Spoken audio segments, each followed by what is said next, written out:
AI-driven tracking, hand gestures, transitions, saving preset shots in the camera. I don't even need to edit that. I think it speaks for itself how much easier that is. Huge advantage. That just saves so much time. Could this be the perfect YouTube creator's camera? As a content creator, most of my videos are guitar related. Whether it's playing guitars, doing guitar instruction, talking about guitar gear, that's the focus of my channel. Most of my content has been shot on this Sony ZV-1, which is a great camera. Some of my earlier content was shot on this one, which is a Canon M6, first generation. Then out of the blue the other day, I got an email from Greta at Obsbot asking me if I'd like to try one of their cameras and have a look at it from a creator's point of view. And I thought, you know what, I've got nothing to lose here. Let's have a go of one of your cameras. So they sent me this. It's the Obsbot Tail Air.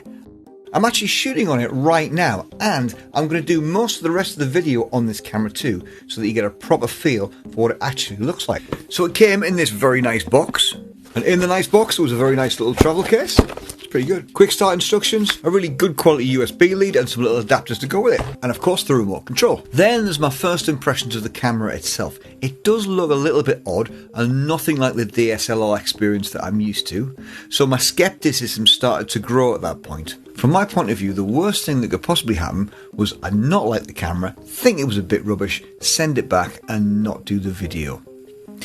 However, I'm doing the video, so that must tell you something for starters. What they were interested in me doing was demonstrating how it could be used by somebody who creates the kind of content that I create. Now, I need a lot of shots where I'm talking to camera, but I also need shots where I'm close up on an instrument.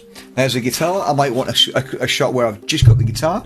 I might want a shot just of my left hand or just of my right hand.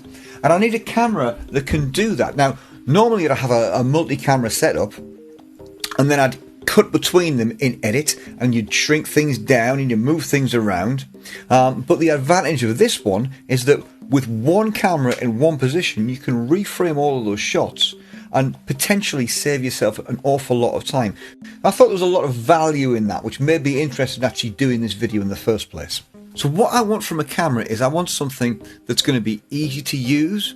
I want something that's going to be able to work in different lighting conditions, not too wildly different, but most of my shooting is indoors. And yes, I've got two softbox lights there, and this is what the images look like with the softboxes.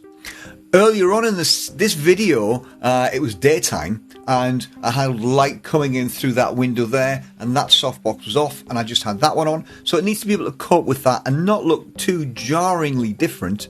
When I do that, it's got to have not too many menus to deep dive through. The Sony's got a million things, and it's so flexible and does so much, but it's just overwhelming. I want something that's simple. I can plonk in front of me, press record, and pretty much go and get all the things out of it that I want.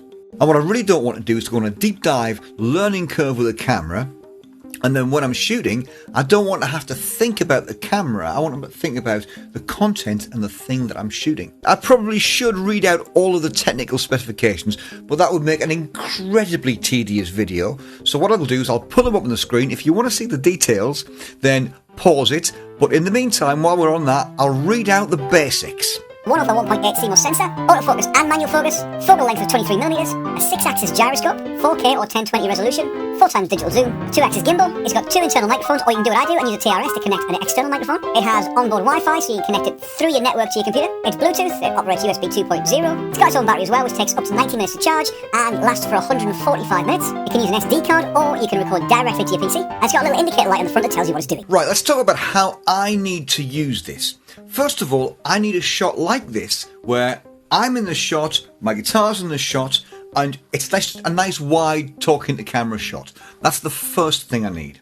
The second shot I need, my guitar. So I need a guitar shot, so when I'm playing or demonstrating something, you can see it clearly. And I'll often use this shot in an introduction to a video, so I'm playing a piece and jamming the camera, that kind of thing. And I need to be able to go back to this shot fairly quickly. The other thing I need would be a shot of my left hand and the guitar neck really close. So I've got that for details and explaining things. Then a similar shot for my right hand.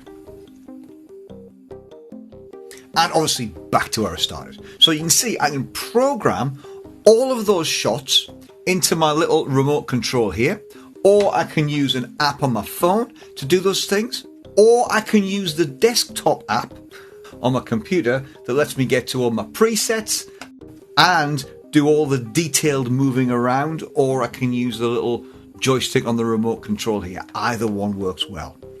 But for me, what I'm doing is I'm just setting up those 4 shots and I'm working between them because that's what I need. To do those shots in the past, what I've needed is I've needed my Sony to sit where the camera's sitting now. Oops. And then I've had, for a close-up shot, I've got my little DJI, which would be sitting in front of me on my desk, pointing at my left hand.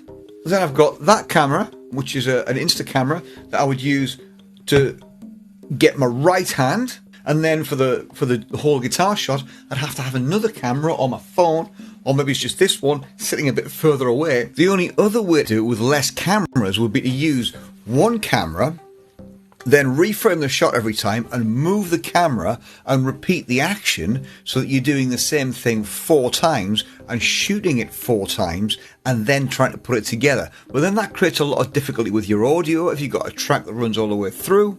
And obviously that's going to take a lot longer to shoot.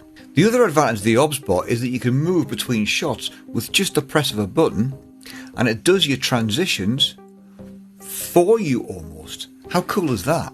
And that could certainly save you some time editing.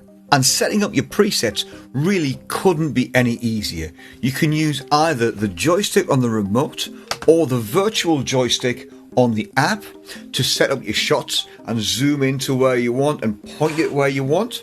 Then once you've done that, you've got your first shot where you want it. All you do is you go to the app and you hit the drop down menu on P1 and you go to update PTZ. That's it. That's that preset saved on the app. Once it's saved there, it's saved on the remote as well. And then you repeat that process for the other 3 presets. So that gets us up to 3 presets. Now I mentioned 4 shots. Well, you've got a reset button on the app, and on the remote, it's that middle joystick. You just press it, and that gives you a reset that brings you back to the shot that you're looking at now. So 3 presets and a reset, that's 4.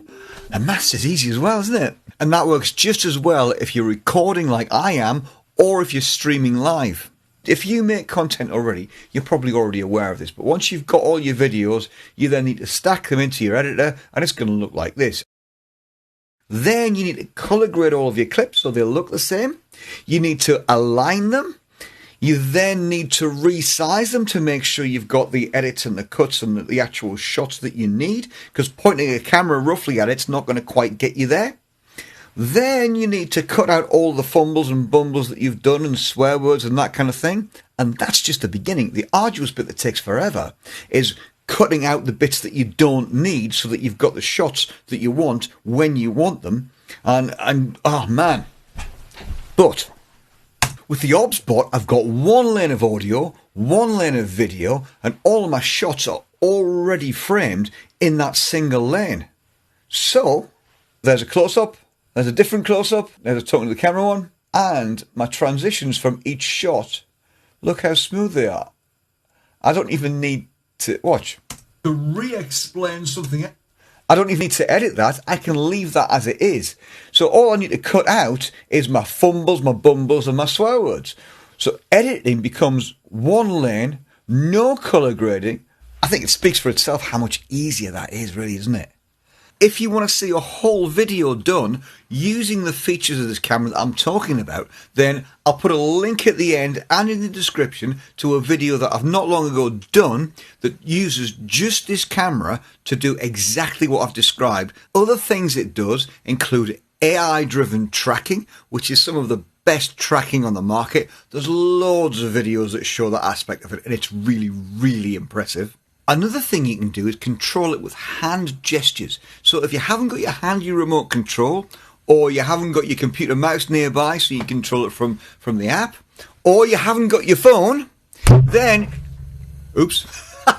then you can use these hand gestures to start and stop the recordings, to zoom in and to zoom out, and do all sorts of other things as well. So you can turn it with just that camera, point it at yourself, turn it on, and control it with just gestures. That's pretty impressive.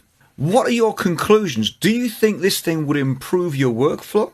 Would it replace all of your cameras, your main camera, or would it be one camera that does a few different jobs that you use in conjunction with another camera? So maybe you have your big camera that does this shot and your Obsbot that does all sorts of zoomy in shots. For me, it's a real game changer, and it saves an awful lot of time, especially the being able to record directly to my computer. That's a huge advantage. The time that you spend waiting for files to transfer from one thing to another is just endless. If you are interested in getting one of these cameras for yourself, or you just want a few more details, there is a link below in the comments that will get you a discount code if you do decide to get one. So that's all good. And I am really genuinely interested how you might think you could use this in your workflow as well. So leave a comment below.